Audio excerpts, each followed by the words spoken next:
Greetings, this is the third part of the first chapter. In this video, we will see some other performance evaluation metrics and the law.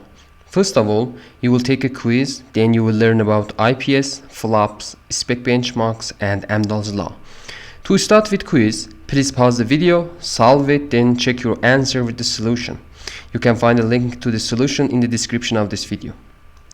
IPS. IPS stands for instructions per second.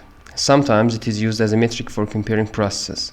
It can be calculated as the equation shows. However, if you pay attention, in each form of this equation, IPS just uses a subset of performance equation we saw as Amdahl's Law. MIPS, KIPS, or TIPS are just multiplied versions of IPS to millions and thousands. So, it is a misleading metric for comparing two different processes. Different processes with different ISAs have different instruction sets. So, only the number of executed instructions per second cannot show the real performance. For example, consider two processes. One supports complex instructions like sign instruction. The other one just supports basic arithmetic instructions. But IPS metric will compare these two processes unfairly. FLOPS. FLOPS stands for floating point operations per second.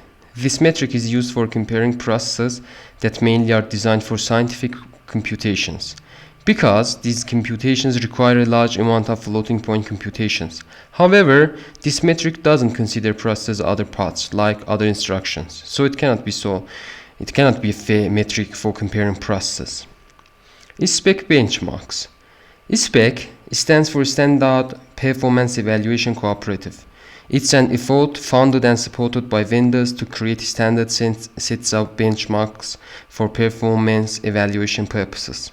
The latest benchmark suite for CPU performance evaluation is SPEC CPU 2017, consisted of 10 integer and 13 floating point benchmarks.